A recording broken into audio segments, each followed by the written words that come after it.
शहनाई रोती है अपना देश खतरे में अगर महंगाई बढ़ती है। क्या उल्टा है क्या सीधा है, क्या बेचा क्या खरीदा है, जनता को हिसाब देना है, अब तुमको जवाब देना है। इस बार ये सबने ठाना है, गठबंधन को ही जिताना है। इंडिया को अपना वोट दो, गठबंधन को तुम वोट दो, इस देश की खातिर वोट दो, अखिलेश की खातिर वोट दो। धर्मेंद्र यादव, अखिलेश यादव जिंदाबाद। सभी ने हमको देखा है, कसौटी पर भी परखा है, खरे हम उतरे वादों पर, हमारा वादा सच्चा है। हम आरक्षण के साथ हैं, हम लोहिया मुलायम के हाथ हैं, हम पीडीए के रक्षक हैं, अम्बेडकर के जज्बात हैं। हम लोकतंत्र में रहते हैं और इसीलिए तो कहते हैं इंडिया को अपना वोट दो, गठबंधन को तुम वोट दो, इस देश की खातिर वोट दो, अखिलेश की खातिर वोट दो। जिंदाबाद जिंदाबाद जिंदाबाद, अखिलेश यादव जिंदाबाद। समाजवादी पार्टी दोनों हाथ जोरदार तालियां होनी चाहिए। भारत के भविष्य, देश के पीडीए के सर्वमान नेता अखिलेश यादव जी के लिए फिर से दोनों हाथ नौजवानों उठाकर क्रांतिकारी अभिवादन, जोरदार तालियां होनी चाहिए। आवाज बढ़ाओ, इसकी आवाज बढ़ाइए, आवाज। हाँ साथियों, आपके सामने नौजवानों के दिलों की धड़कन। साथियों, आपके गोपालपुर के शानदार विधायक माननीय नफीस अहमद साहब से अनुरोध करता हूं कि आवें, जो आपकी लड़ाई सड़क से सदन तक लड़ते हैं। अपने राष्ट्रीय अध्यक्ष हमारे माननीय अखिलेश यादव जी का हार्दिक स्वागत, अभिनंदन और स्वागत करें। माननीय नफीस अहमद।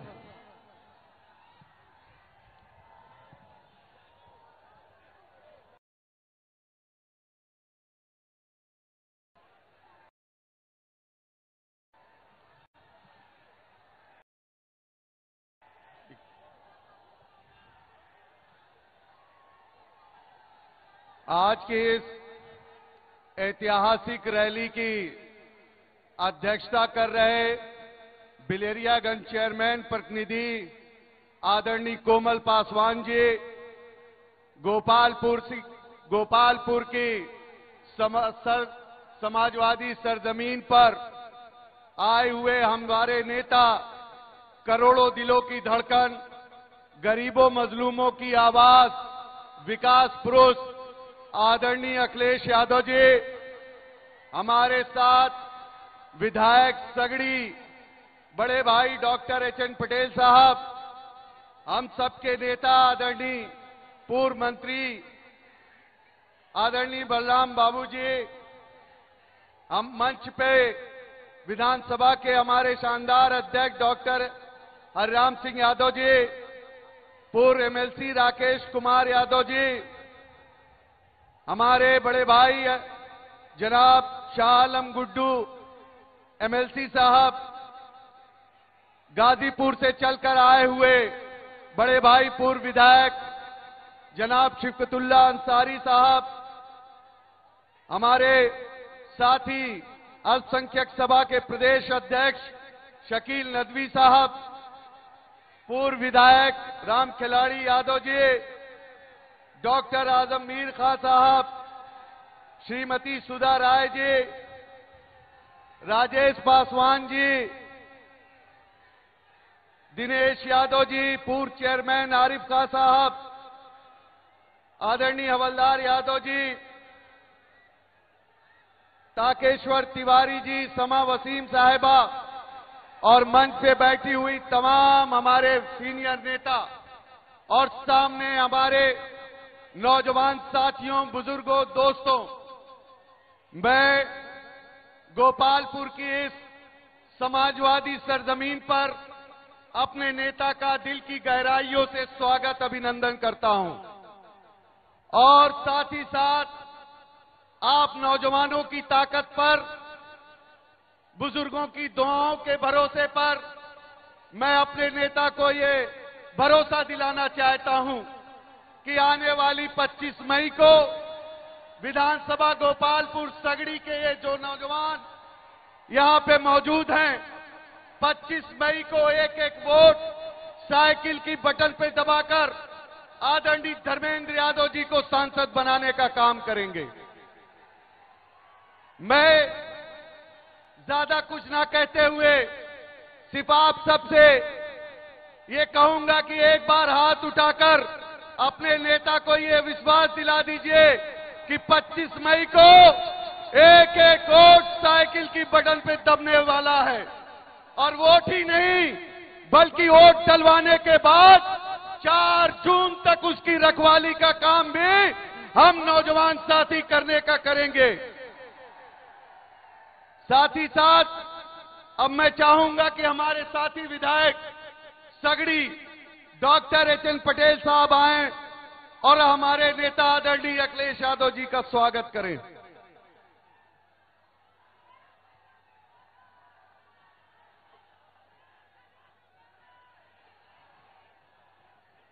आज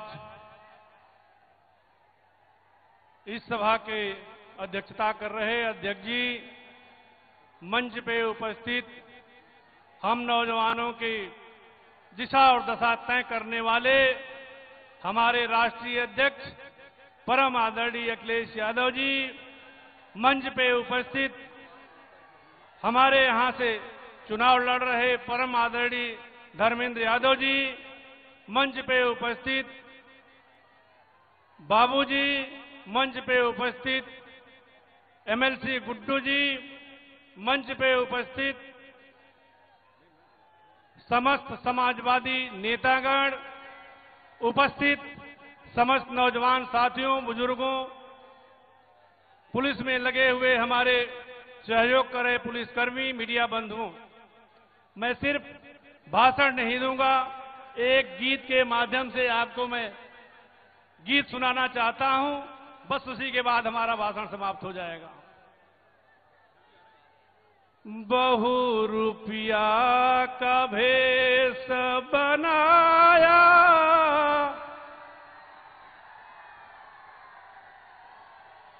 फेंकू देश बेचने आया,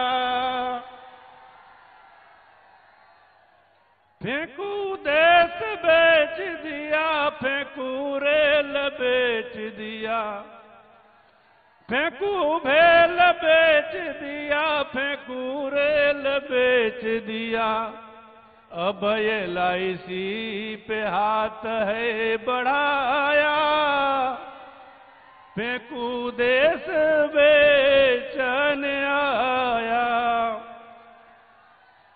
नोटबंदी ला दिया, वो GST ला दिया, नोटबंदी ला दिया, वो GST ला दिया, उसी पैसे से मित्र को बढ़ाया, फेंकू देश बेचने आया, नौजवान परेशान है, किसान परेशान, नौजवान परेशान है, किसान परेशान, व्यापारियों को खूब है रुलाया, फेंकू दे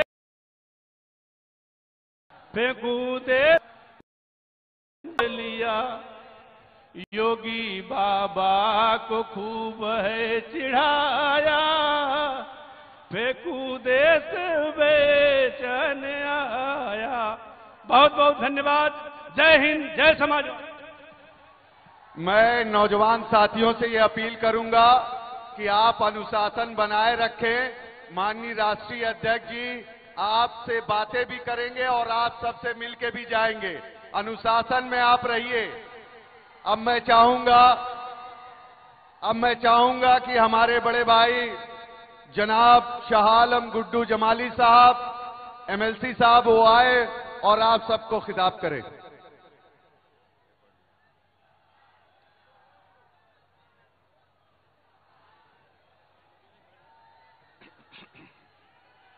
आज की भाई एक रिक्वेस्ट है आप लोगों से, देखिए आप लोग जिनके लिए जिनकी मोहब्बत में आए हैं, थोड़ा सा अनुशासन बना के खामोश रहिएगा तो उनकी बातों को ठीक से सुन पाओगे आप लोग। आज की इस शानदार मीटिंग में हम सबके और आपके हरदिल अजीज समाजवादी पार्टी के राष्ट्रीय अध्यक्ष आदरणीय माननीय अखिलेश यादव जी और हमारे मित्र आपके अजीज हमारे भाई और यहाँ के लोकसभा प्रत्याशी आदरणीय धर्मेंद्र यादव जी और यहाँ के आपके लोकप्रिय विधायक आदरणीय नफीस जी, सगड़ी के लोकप्रिय विधायक आदरणीय एचएन पटेल साहब, हमारे जिले के शानदार जिला अध्यक्ष आदरणीय हवलदार यादव जी, हमारे मित्र गुड्डू भाई एक्स-एमएलसी इकबाल सिंह साहब, हमारे हम लोगों के लिए गार्जियन स्वरूप आदरणीय हमारे पिता स्वरूप आदरणीय बलराम यादव साहब, हमारे गाजीपुर से चल करके सिबकुतुल्ला अंसारी साहब और बहुत सारे हमारे साथी बैठे हुए हैं। मैं कुछ नहीं बोलना चाहता इसलिए कि हमारे आदरणीय राष्ट्रीय अध्यक्ष जी की बातों को आप लोग सुने और धर्मेंद्र जी की बातों को सुने ताकि इनको पूरा वक्त मिल जाए और ये आराम से तसल्ली के साथ आपसे बात कर सकें। भाइयों, मैं मंच पे बैठे हुए सभी मेहमानों का और आप सब लोगों का, जितनी भी माताएं बहनें हैं, मीडिया के साथी हैं, नौजवान साथी हैं, बुजुर्ग हैं, आप सब लोगों को ये शाह आलम गुड्डू जमाली सर झुका के सलाम करता है, नमस्कार करता है, जय भीम करता है। मैं सिर्फ इतना कहना चाहता हूं, जो नफीस भाई ने कहा, एचएन पटेल साहब ने कहा, उन्हीं के साथ अपने को जोड़ता हूं कि ये मेहनत आपकी तभी रंग लाएगी जब हम 25 तारीख को जम करके पोलिंग करेंगे। बस एक निवेदन करना चाहता हूं कि जीत तो ऊपर वाले ने चाहा, ईश्वर ने चाहा तो बहुत अच्छे मतों से होगी, लेकिन मैं चाहता हूं, ऐसी मेरी दिल की ख्वाहिश है कि हम लोगों को जब लखनऊ में जाएं राष्ट्रीय अध्यक्ष जी के सामने तो हम लोगों को शर्मिंदगी ना हो, कम से कम 2 लाख वोटों से तो जिताई देना। और उसके लिए देखो, खाली हल्ला से नहीं जीतेंगे, उसके लिए जितना आपने पोलिंग किया था पिछली बार, लक्ष्य रखो कि 10 से 15% वोट हर कीमत पर बढ़ना है। कोई बचना नहीं चाहिए, चाहे कोई बुजुर्ग हो, बीमार हो, किन्हीं भी परिस्थितियों में हो। मैं बार बार हर मीटिंग में कहता हूं, अगर कोई बाहर है उसको अभी से बता लो, टारगेट कर लो, बुला लो, मगर एक भी वोट हमारा बचना नहीं चाहिए, चाहे हमें कितना भी परिश्रम करना पड़े। मगर हमारी मेहनत तभी सफल होगी जब हमारा वोट बैलेट में चला जाएगा, उसको डालना भी है और उसकी रखवाली भी करना है। आदरणीय अध्यक्ष महोदय, मैं आपको ये विश्वास दिलाता हूं कि आजमगढ़ ही नहीं बल्कि पूरे पूर्वांचल में जो हम लोगों ने माहौल को देखा है, तो ऊपर वाले ने चाहा कि हम पूर्वांचल के सभी लोगों को, आप हो सकता है कि शाबाशी दें कि अच्छा रिजल्ट आया है। बस मैं और कुछ नहीं कहना चाहता। हमारी बहन समा वसीम भी यहाँ बैठी हैं, उनका नाम शायद भूल गया था, जल्दीबाजी में बहुत सारी चीजें भूल जाती हैं, मुझे माफ करना किसी का नाम भूल गया हो। तो अब मैं आपसे विदा लेता हूं, खुदा हाफिज, नमस्कार। मैं अपने नौजवान साथियों से ये कहूंगा कि आप सब बल्ली छोड़ के खड़े हों। राष्ट्रीय अध्यक्ष जी आप सभी को देख रहे हैं, आप लोग अनुशासन बनाए रखें कि मीडिया के लोग जो है अच्छी खबर आपकी बनाए, जो इतनी बड़ी तादाद में आप सब इकट्ठा हुए हैं। अब मैं चाहूंगा हम सबके हरदिल अजीज प्रत्याशी, सड़क से लेकर सदन तक कमजोरों मजलूमों की आवाज उठाने वाले आदरणीय पूर्व सांसद धर्मेंद्र यादव जी को मैं दावत दूंगा और ये कहते हुए कि 4 तारीख को इंशाअल्लाह आप सांसद कहलाएंगे। आपको आजमगढ़ की जनता सबसे बड़ी जीत दिलाने जा रही है।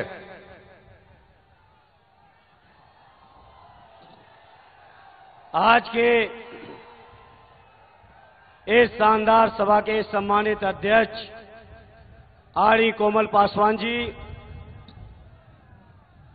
हमारे आपके ही नहीं बल्कि पूरे देश के नौजवानों, किसानों, बुनकरों, व्यापारियों और समाज के हर तबके की उम्मीद और आशा के केंद्र हम सबके राष्ट्रीय अध्यक्ष आरडी अखिलेश यादव जी, मंचासी आरडी बलराम बाबू जी, आरडी गुड्डू जमाली साहब, आरडी नफीस अहमद साहब, आरडी एचएन पटेल जी, आरडी अभय नारायण पटेल जी, आरडी जयराम पटेल जी, आरडी शमा वसीम जी, आरडी राकेश भाई गुड्डू जी से लेके सभी जो हमारे राजीव राय जी भी आए हैं मदद करने, आरडी सुधा राय जी आई हैं, हमारे इस चुनाव अभियान को गति देने जितने भी साथी आए हैं, राजपाल कश्यप जी आए हैं, इन सभी सम्मानित हमारे नेतागण और गोपालपुर सगड़ी के उपस्थित मेरे सभी सम्मानित बुजुर्गों, नौजवान साथियों, पत्रकार मित्रों, आज के इस मौके पर मैं अपने सभी गोपालपुर और सगड़ी क्षेत्र के लोगों की ओर से हम सबके नेता आरडी अखिलेश यादव जी का हृदय से स्वागत करता हूं, अभिनंदन करता हूं, वंदन करता हूं। साथियों, इस मौके पर आरडी राष्ट्रीय अध्यक्ष जी, मैं आपको यकीन और विश्वास दिलाना चाहता हूं, ये शानदार आजमगढ़, जिस आजमगढ़ को नेताजी ने अपनी धड़कन समझा, नेताजी ने अपने दिल के करीब समझा और सदैव नेताजी की परंपरा को जिस तरीके से आपने अपने आजमगढ़ को दूसरा घर माना है, ऐसे आजमगढ़ के लोगों की सेवा में मैं कभी कोई कमी नहीं आने दूंगा। ये मैं राष्ट्रीय अध्यक्ष जी आपको और सभी आजमगढ़ वासियों को यकीन और विश्वास और भरोसा दिलाना चाहता हूं। मेरे आजमगढ़ वासियों, ये आजमगढ़ की सरजमी जब नेताजी के दिल के इतने नजदीक रही है तो आप समझ सकते हो आपकी सेवा करना मेरे लिए कितना सौभाग्य की बात है, कितनी जिम्मेदारी की बात है। हम तैयार हैं अपनी उस जिम्मेदारी को पूरी क्षमता के साथ निभाते हुए आजमगढ़ के लोगों, आपके मान, आपके सम्मान, आपके स्वाभिमान, हर मौके पर आपकी लड़ाई को बहुत मजबूती से लड़ने का काम मैं करूंगा, ये सभी साथियों को यकीन और भरोसा दिलाता हूं। आजमगढ़ के मेरे भाइयों, आरडी राष्ट्रीय अध्यक्ष जी की मौजूदगी में मैं कहना चाहता हूं, जब आप सबका आशीर्वाद लेके दिल्ली की लोकसभा तक पहुंचूंगा तो उस लोकसभा के अंदर सदैव नेताजी की नीतियों में, आरडी अखिलेश यादव जी के नेतृत्व में जो देश के संविधान को, देश के लोकतंत्र को, देश के आरक्षण को जो बचाने की लड़ाई आरडी राष्ट्रीय अध्यक्ष जी आप लड़ रहे हैं, उस लड़ाई का एक मजबूत सिपाही बनकर आजमगढ़ के लोगों आपका मान और सम्मान और गौरव बढ़ाने का मैं हर संभव प्रयास करूंगा। आरडी राष्ट्रीय अध्यक्ष जी को हम सबको सुनना है, इसलिए ज्यादा कुछ न कहते हुए एक ही प्रार्थना है, आने वाली 25 तारीख को इतना ऐतिहासिक वोट डाल देना कि जो लोग हम लोगों के ऊपर तंज कस रहे हैं, एक एक्सीडेंटल हार को ये बीजेपी के लोग जो तंज कस रहे हैं, इनको ऐसा पलट के जवाब देना कि बीजेपी के लोग कभी आजमगढ़ के बारे में सोच भी ना पाए। यही हमारी आपसे प्रार्थना है, यही अपील है। बहुत बहुत धन्यवाद। जय हिंद, जय भारत। अब मैं हम सबके नेता, करोड़ों दिलों की धड़कन, गरीबों मजलूमों की मजबूत आवाज, पूरे हिंदुस्तान में समाजवादी परचम लहराने वाले पूर्व मुख्यमंत्री, राष्ट्रीय अध्यक्ष आदरणीय अखिलेश यादव जी को दावत देता हूं कि वो आए और जनता को संबोधित करें। अखिलेश यादव, अखिलेश यादव, अखिलेश यादव, अखिलेश यादव, अखिलेश यादव, अखिलेश यादव। उठाइए दोनों हाथ एक बार, जोरदार तालियों से स्वागत भारत के भविष्य पीडीए के सर्वमान्य नेता अखिलेश यादव जी के लिए। बहुत धन्यवाद।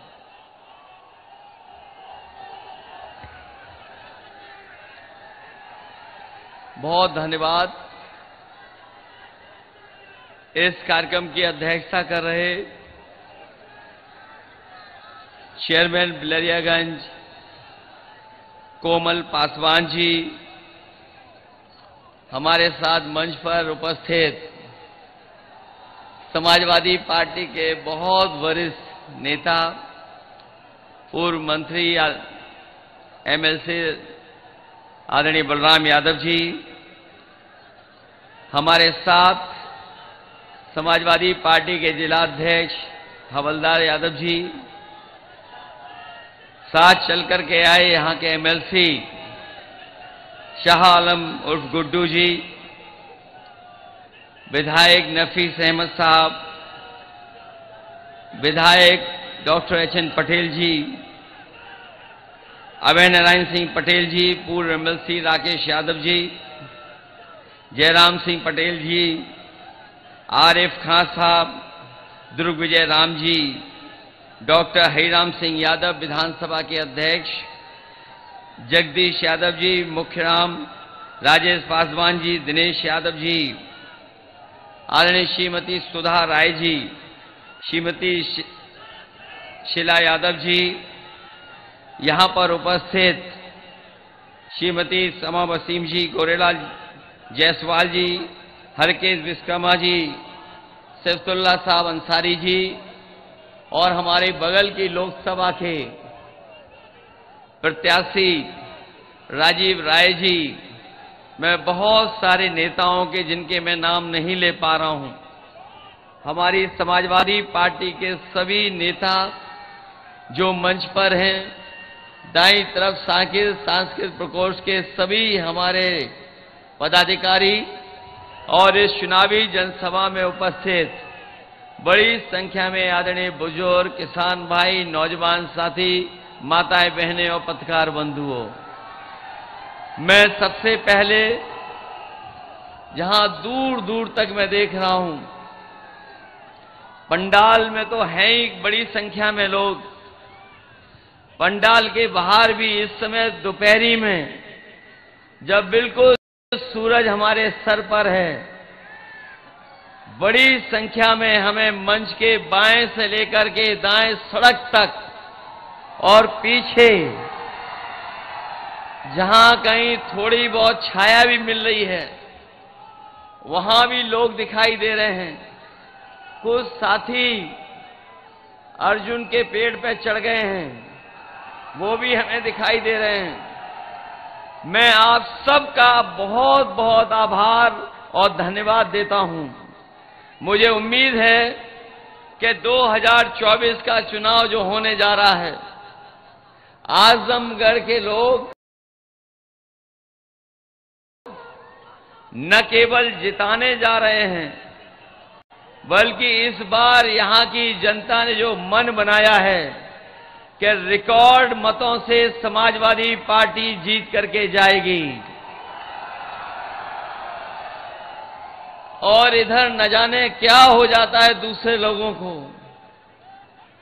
आजमगढ़ का नाम लेते ही उन्हें परेशानी हो जाती है और इतनी परेशानी हो रही है कि आजकल उनके भाषणों में भाषा बदल गई है। जो हमें और आपको 400 पार का नारा देकर के डरा रहे थे, वो अंदर ही अंदर सोच रहे हैं कि अब तो जनता ने नारा ही बदल दिया है, इस बार 400 पार नहीं 400 हार होने जा रही है। ये जो 400 पार का नारा थोड़ी देर में समझ में आया।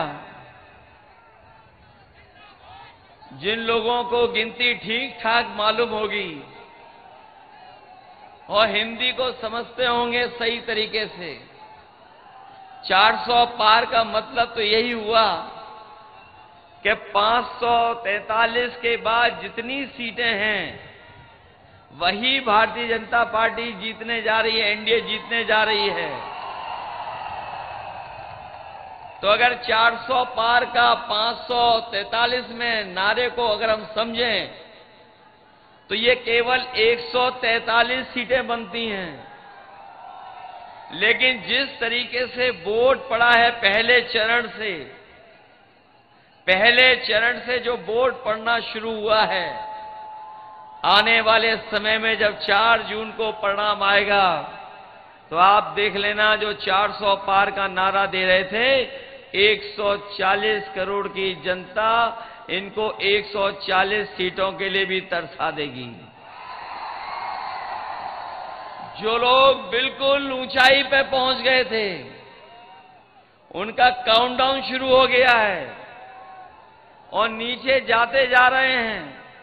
इतना गिरते जा रहे हैं कि वो हो सकता है न जाने कहां पहुंच जाएं। और जो ये 2 चरण आखिरी बचे हैं, ये 6वां और 7वां, अभी तक जो जनता का गुस्सा नजर आया है, ये गुस्सा हर चरण में बढ़ता जा रहा है। और जब 7वें चरण में पहुंचेगा चुनाव, तो जनता का गुस्सा इनके खिलाफ 7वें आसमान पर पहुंच जाएगा। ये लोग जो बड़ी बड़ी बातें कह करके हमें आपको समय समय पे गुमराह करते रहे, जिन्होंने कहा कभी कि आय दोगुनी हो जाएगी किसानों की, हमारा किसान हिसाब किताब लगा रहा है 10 साल बाद भी किसी किसान की आय दोगुनी नहीं हो पाई। और जब हमारा गरीब और किसान लागत का हिसाब किताब लगाता है, तो बताओ लागत बढ़ गई कि नहीं बढ़ गई 10 साल में? न केवल लागत बढ़ी है, बल्कि जिस तरीके से महंगाई बढ़ी है और लगातार महंगाई बढ़ा करके इन्होंने हमारे गरीब किसान, खेती बाड़ी करने वालों का जीवन संकट में डाल दिया। जिन्होंने बहुत बड़े पैमाने पर बड़े बड़े उद्योगपतियों का, कारोबारियों का जो कर्जा माफ किया है, लेकिन हमारे किसानों का कर्ज माफ नहीं हुआ है। इसलिए इस मौके पर हम आपको भरोसा दिलाने आए हैं। आपने इंडिया गठबंधन और समाजवादी पार्टी के बारे में पढ़ लिया होगा, जान लिया होगा, और ये इंडिया गठबंधन ने तय किया है कि जिस तरह बड़े बड़े उद्योगपतियों का, कारोबारियों का कर्ज माफ हुआ है, आने वाले समय में 4 जून के बाद जब सरकार बनेगी तो हमारे गरीब और किसानों का भी कर्ज माफ उसी तरीके से होगा। उन्होंने जब नियम बनाया तो नियम ये बनाया कि जिन लोगों का कर्ज बैंक से है और 5 करोड़ से ऊपर का कर्ज है, उन्हीं का कर्ज माफ होगा। इन्होंने गरीबों के साथ धोखा किया, किसानों के साथ धोखा हुआ, क्योंकि हमारा गरीब और किसान केवल लाखों में कर्ज लेता है। इन्होंने 26 लाख करोड़ अभी तक बड़े बड़े उद्योगपतियों का कर्ज माफ किया पिछले 10 साल में, लेकिन उसके 10% भी अभी किसानों का कर्ज जो माफ नहीं हुआ है। इसलिए समाजवादी पार्टी और इंडिया गठबंधन ये फैसला लेकर के चला है, न केवल कर्ज माफ होगा, बल्कि अपने किसानों को लिए जो कानूनी अधिकार की लड़ाई थी कि एमएसपी के लिए कानूनी अधिकार मिल जाए, तो किसानों को कर्ज माफी के साथ साथ उनकी फसल की पैदावार के लिए कानूनी अधिकार दिला करके उन्हें खुशहाल बनाने का काम भी होगा। वहीं यहां हमारे नौजवान हमें दिखाई दे रहे हैं, ये बहुत मेहनत तैयारी कर करके परीक्षाएं देने जाते थे और पिछले 10 साल से लगातार कोशिश कर रहे हैं कि इन्हें नौकरी और रोजगार मिल जाए। न इस सरकार ने नौकरी दी, न इन नौजवानों को सम्मानजनक रोजगार दिया। और जब कभी भी हमारा नौजवान तैयारी कर करके परीक्षा देने गया, तो जब मालूम पड़ा और वो घर लौट करके आया, तो पता लगा कि परीक्षा का पेपर लीक हो गया। जो लोग परीक्षा दे करके आए होंगे वो जानते होंगे कि एक पेपर लीक नहीं हुआ है। अभी तक जितनी परीक्षाएं हुई हैं हर परीक्षा का पेपर लीक हो गया, और अभी तक जो गिनती आ रही है वो गिनती ये आ रही है कि 10 से ज्यादा परीक्षाओं के पेपर लीक हुए हैं। मैं अपने नौजवानों से कहना चाहता हूं कि ये परीक्षा के पेपर लीक नहीं हुए हैं, इस सरकार ने जानबूझ करके पेपर लीक कराया है, और इसलिए कराया कि जिससे हमारे नौजवानों को नौकरी और रोजगार न मिल जाए। कभी कभी मैंने गणित लगाया उसका, अगर 60 लाख बच्चे छूट गए जिनकी परीक्षा होनी थी, जिन्हें नौकरी नहीं मिल पाई, अगर उनके मां बाप को भी हम जोड़ दें तो कुल मिलाकर के ऐसे लोग जो उत्तर प्रदेश में हैं, अगर एक परिवार के 3 सदस्य प्रभावित हैं उससे, तो अभी तक जो परीक्षाओं के पेपर रद्द हुए ऐसे 60 लाख नौजवान हैं। अगर हम 3 का गुणा 60 लाख में कर दें तो ये कुल मिलाकर के 1 करोड़ 80 लाख होता है, और यही 1 करोड़ 80 लाख का अगर हम भाग दे दें 80 लोकसभाओं से तो हर लोकसभा में 2,25,000 वोट कम होता है। कोई भरपाई हो तो बता दो कि 2,25,000 वोट कहां से लाओगे?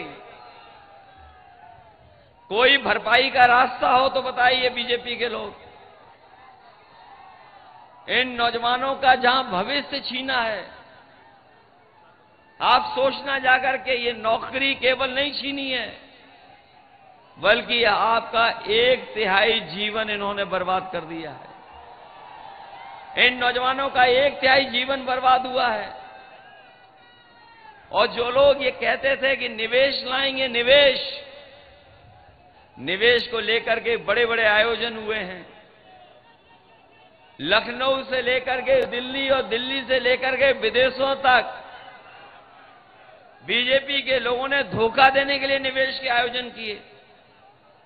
पहले निवेश किए, फिर डिफेंस को लेकर के बड़े बड़े आयोजन हुए, फिर जनता को गुमराह करने के लिए G20 के आयोजन हुए, लेकिन कोई भी निवेश जमीन पर नहीं पहुंचा।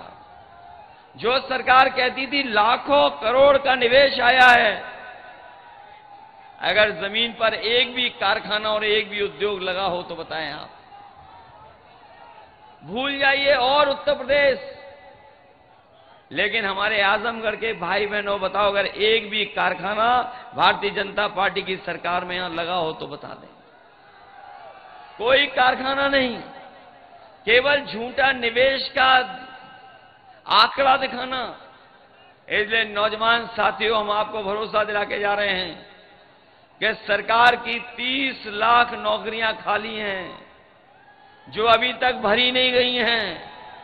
इंडिया गठबंधन सरकार में बनते ही 30 लाख नौकरियों को खोलने का काम करेगा और अपने नौजवानों को आरक्षण का पालन कर करके उनके जीवन में बदलाव लाने का काम होगा। न केवल 30 लाख नौकरियां, बल्कि जो अग्निवीर वाली व्यवस्था थी जिसमें बड़े पैमाने पर नौजवान फौज में भर्ती होते थे, जाके उन्हें वर्दी पहनने को मिलता था, पक्की नौकरी मिलती थी। इस सरकार ने उनकी भी नौकरी आधी अधूरी कर दी, 4 साल की नौकरी कर दी। अगर शहीद होगा तो सम्मान नहीं मिलेगा, जो सुविधाएं होती हैं वो भी नहीं मिलेगा, और 4 साल के बाद घर वापस भेज देंगे। हम समाजवादी लोग अपने नौजवानों को भरोसा दिला के जा रहे हैं कि ये अग्निवीर व्यवस्था कभी भी लागू नहीं होगी। सब सरकार बनेगी तो अग्निवीर व्यवस्था खत्म करा करके जो पहले व्यवस्था थी पक्की नौकरी वाली, वही फौज की पक्की नौकरी दिलाने का काम भी हम लोग नौजवानों को करेंगे। इनके 10 साल में हर बात झूठी निकली इनका हर वादा झूठा निकला। जो लोग बड़ी बड़ी बातें करते थे उनकी कोई बात जमीन पर नहीं उतरी। जो कभी जुमला लेकर के आए थे वो ही आज गारंटी लेकर के आए हैं, और गारंटी में कुछ मिलना नहीं है किसी को। जब इनके पहले घोषणा पत्र में कुछ नहीं लागू हो पाया तो बताओ गारंटी में क्या लागू हो जाएगा। और गारंटी जो लेके आए हैं सब झूठी गारंटी हैं। इसलिए जहां मैं आपसे अपील करने आया हूं वहीं मैं आपको सावधान करने भी आया हूं। ये समय समय पर भारतीय जनता पार्टी ने न केवल साजिश कर करके, झूठ बोल करके जनता को गुमराह करने का काम किया, और इनका एक एक अगर हम फैसला देख लेंगे तो फैसला जनता के खिलाफ लिए हैं। जिन लोगों ने महंगाई बढ़ा दी हो, बेरोजगारी बढ़ा दी हो, और जो लोग यहां पर हैं वो खुद महसूस करते होंगे कि इनकी सरकार में लगातार महंगाई बढ़ी है। यहां जो हमारे किसान भाई मौजूद हैं वो जानते होंगे जब खाद खरीदे होंगे तो इन्होंने खाद की बोरी से भी चोरी कर ली। पहले 5 किलो, फिर 5 किलो, अब 10 किलो की चोरी हो रही है। यहां किसान भाई होंगे वो जानते होंगे डीएपी खरीदने गए तो इन्होंने जबरदस्ती नैनो यूरिया खरीदवा दी, और नैनो यूरिया इसलिए खरीदवाई क्योंकि इन्हें कुछ लोगों को लाभ पहुंचाना था। इन्होंने भरोसा दिलाया था कि नैनो यूरिया के बाद किसानों की पैदावार बढ़ जाएगी। न पैदावार बढ़ी, न कोई खेती को लाभ पहुंचा, और सुनने में आ रहा है कि जिस तरीके से बड़े बड़े उद्योगपति पैसा लेके भाग गए थे उसी तरीके से नैनो बनाने वाली कंपनी भी और वो साइंटिस्ट लोग भी भारत छोड़ करके चले गए।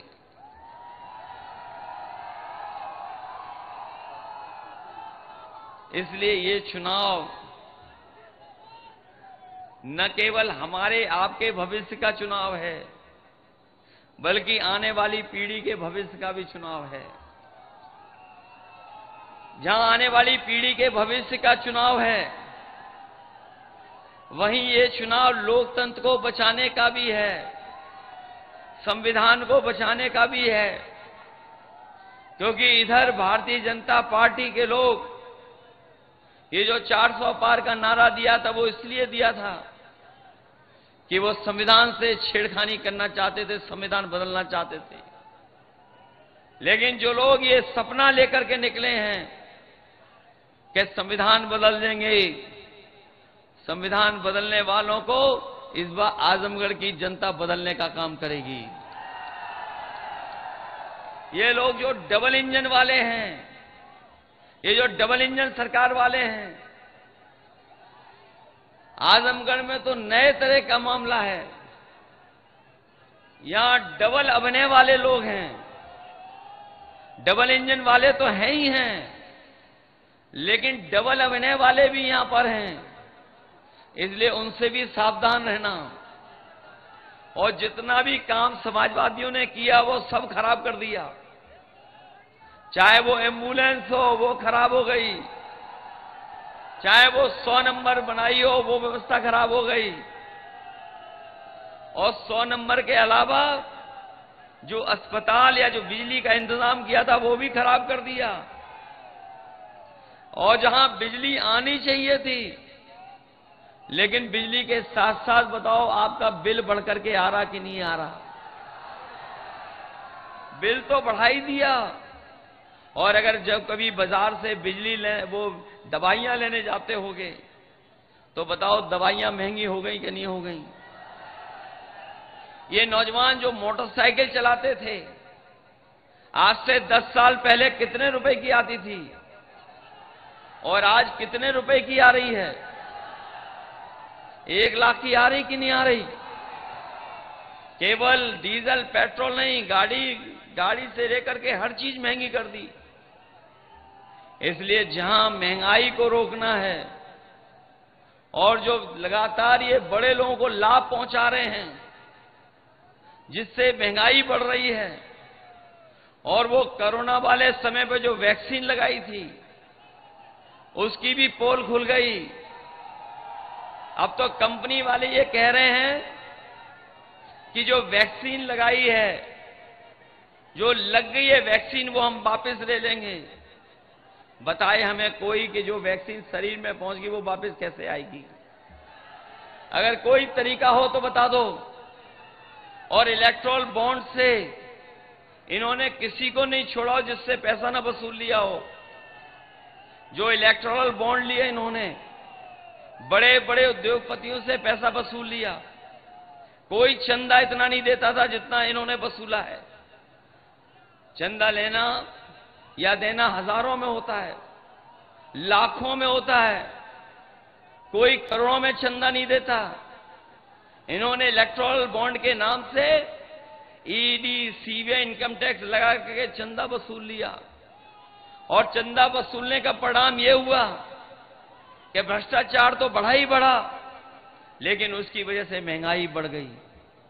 इसलिए आप सबसे हम निवेदन और अपील करने आए हैं कि आजमगढ़ का चुनाव अलग तरह का चुनाव है, पूरा देश देख रहा है।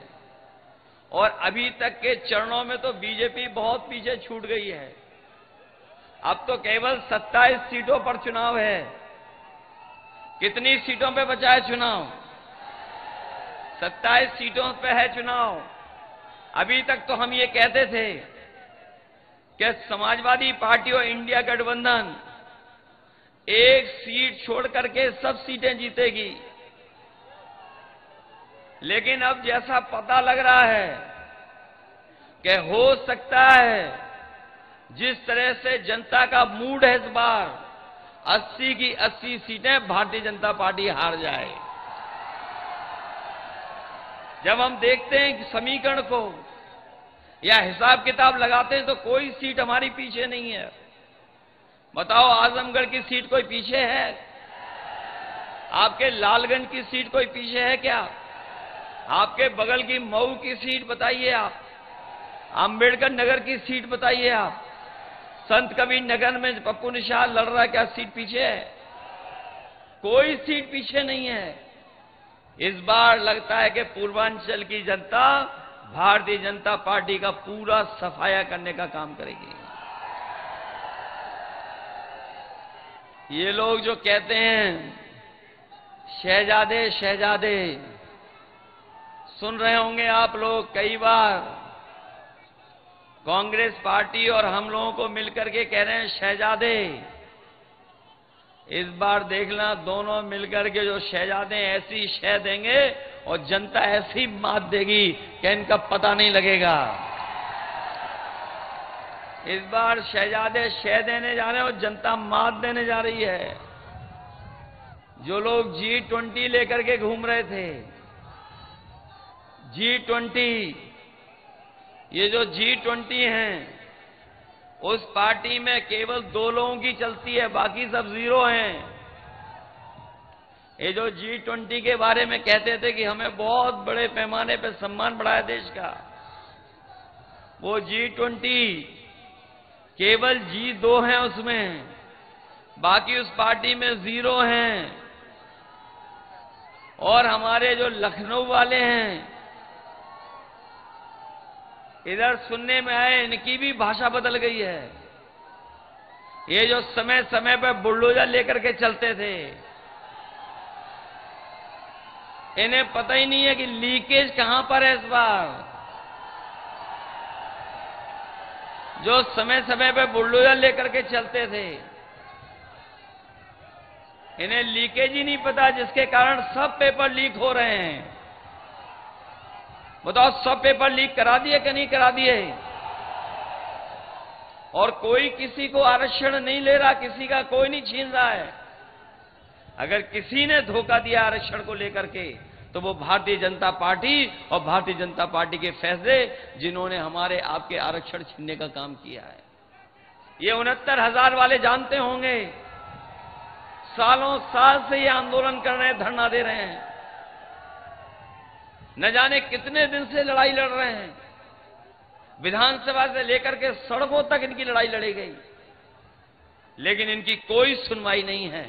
हम नौजवानों से कहकर के जा रहे हैं, शिक्षा विभाग में जितनी जगह खाली है वो तो भरी जाएगी, इसके साथ साथ जो हमारे इन लोगों के साथ भेदभाव हुआ आरक्षण को लेकर के, उसका भी समाधान किया जाएगा।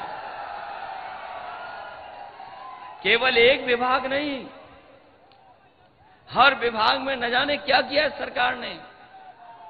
और हमने तो कई बार कहा और सावधान किया कि अभी तो फौज की नौकरी हुई है 4 साल की, ये बीजेपी वाले आ गए तो और विभागों की भी, और हमारी ये खाकी पहनने वाले भाई हैं, इनकी भी नौकरी कम हो जाएगी।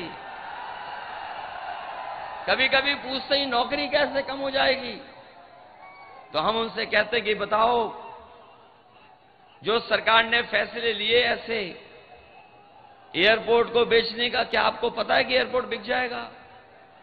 किसी को नहीं पता था कि रेल बिक जाएगी, किसी को नहीं पता था कि हवाई अड्डे बिक जाएंगे, किसी को नहीं पता था कि LIC बिक जाएगी, किसी को नहीं पता था कि बंदरगाह बिक जाएंगे, किसी को नहीं पता था कि आउटसोर्स में नौकरियां चली जाएंगी, किसी को नहीं पता था कि GST के छापे मार करके व्यापारियों से पैसा वसूला जाएगा, और किसी को पता था कि अग्निवीर वाली नौकरी 4 साल की हो जाएगी। क्या किसी को पता था कि आधी रात में नोट बंद हो जाएंगे? तो अगर नहीं पता था तो हो सकता है इन लोगों की भी नौकरी 3 साल की हो जाए। इसलिए सावधान है कि नहीं सावधान सब लोग? इसलिए आपसे हम विशेष निवेदन करने आए हैं। धर्मेंद्र यादव जी पिछले चुनाव में रह गए थे किसी कारण, लेकिन इस बार तो इंडिया गठबंधन का कमाल चल रहा है, अलग तरह का कमाल हो रहा है। और अब तो गुड्डू जमाली भी साथ आ गए हैं। बताओ गिनती बढ़ गई कि नहीं बढ़ गई? और रही बची गिनती, बताओ पीडीए परिवार ने बढ़ा दी कि नहीं बढ़ा दी? और हम तो ये जानते हैं, ये पीडीए परिवार जो जुड़ गया है, जमाली जी जुड़ गए हैं। 4 तारीख को नई फिल्म रिलीज होगी। 4 तारीख को देख लेना आप, नई फिल्म रिलीज होगी कोई, जिसको पूरा देश देखेगा। जो भाजपा वाले बड़ी बड़ी बातें कर रहे हैं, ये ढूंढे जाएंगे भाजपा वाले कि कहां हैं भाजपा वाले। इसलिए अभिनय के चक्कर में तो नहीं पड़ जाओगे आप लोग। ये अभिनय बहुत ऊपर तक होते हैं, ऊंचाई तक चले जाते हैं कई बार। इन अभिनय करने वालों से सावधान रहोगे कि नहीं रहोगे? ये अभिनय वाले जो पूरे के पूरे जुटे हुए हैं यहां से लेकर के दिल्ली तक, बताओ आपके अधिकारों को छीन रहे हैं कि नहीं छीन रहे हैं? आपके सम्मान को ठेस पहुंचा रहे हैं कि नहीं पहुंचा रहे हैं? और आपका जो बाबा साहब भीमराव अम्बेडकर ने दिया हुआ संविधान, उसको खत्म करना चाहते हैं कि नहीं चाहते हैं? और इस बार तो ऐसा लग रहा है कि बहुजन समाज के लोगों ने भी पूरा समर्थन देने का काम किया है। मैं तो अपने बहुजन समाज के लोगों से अपील करूंगा कि अगर देखेंगे आप उत्तर प्रदेश का चुनाव, तो बीजेपी ने बीएसपी से अंदर ही अंदर हाथ मिला लिए हैं। इसलिए सावधान है कि नहीं है? और 4 तारीख को रिजल्ट तो आएगा ही आएगा, लेकिन जब वोट डालने आप जाओगे उस समय के लिए सावधान हैं आप के नहीं है? ये अगर रोकेंगे तो रुक तो नहीं जाओगे आप लोग?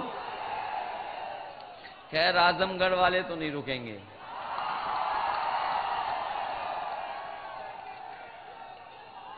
आजमगढ़ वाले तो रुक तो नहीं पाओगे। वैसे बहुत जगह रोकने की कोशिश की, लेकिन कोई वोटर रुका नहीं। और जैसे जैसे ये लोग हारते जा रहे हैं तो इनका गुस्सा भी बढ़ता जा रहा है। इसलिए आप वोट डालने वाली तारीख को तैयार रहेंगे 25 को।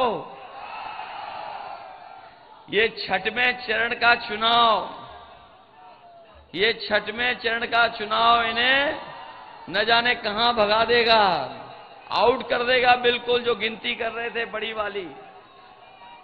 इसलिए आप सबसे हमारा विशेष निवेदन और अपील है कि धर्मेंद्र यादव जी को आपके बीच भेजा है। ये लगातार आपके बीच रहेंगे और आजमगढ़ से और हम लोगों का, समाजवादियों का रिश्ता कोई नया नहीं है, वो बातें दोहरानी नहीं है। इससे गहरा रिश्ता किसी से नहीं हो सकता है जैसा रिश्ता हमारा और आपका है। और इसीलिए आजमगढ़ हमेशा प्राथमिकता पे विकास में रहा है। चाहे हमें बड़ी सड़क बनानी पड़ी हो, ये जो बड़ी सड़क बनी है आगरा लखनऊ वाली से जुड़ गई पूर्वांचल वाली, और चाहे मेडिकल कॉलेज बनवाने हो, सड़कें चौड़ी देनी हो, अस्पताल से लेकर के 100 नंबर की गाड़ी से लेकर के एम्बुलेंस, सब कुछ नेताजी और समाजवादियों ने किया है। इस विकास में कहीं पीछे नहीं रहने देंगे आजमगढ़ को। इसलिए जहां आजमगढ़ की खुशहाली के लिए काम करेंगे, वहीं अगर आजमगढ़ का कभी भी सम्मान बढ़ाना पड़ेगा तो हम लोग सम्मान बढ़ाने का भी काम करेंगे।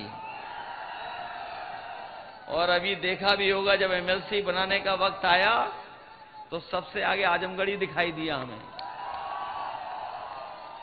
और रहा बचा मामला, जमाली साहब समझा लेंगे और बना देंगे। ये तो ऐसे ही कह दिए 2 लाख। मैं समझता हूं जिस तरह का माहौल दिखाई दे रहा है, जिस तरह का है उत्साह लोगों के अंदर, देश की जो बड़ी जीतें होंगी उसमें आजमगढ़ शामिल होगा कि नहीं होगा, ये बताओ पहले। देश की बड़ी जीतों में शामिल हो जाओगे? कहीं ऐसा तो नहीं है कन्नौज से भी पीछे रह जाओ? कहीं ऐसा तो नहीं है कन्नौज से पीछे रह जाओ?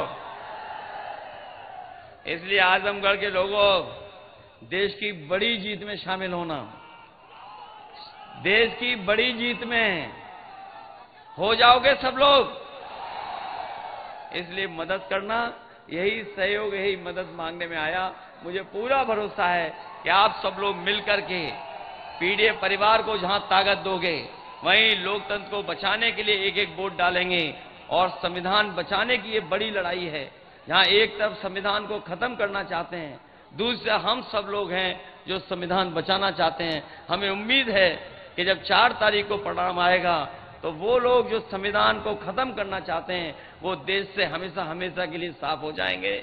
और संविधान बचा करके हम आपके अधिकारों को, आपके सम्मान को, और जो अधिकार हमें मिले हैं उन अधिकारों को दिलाने का काम हम लोग करेंगे। आप सबका बहुत बहुत धन्यवाद, बहुत बहुत आभार प्रकट करता हूं।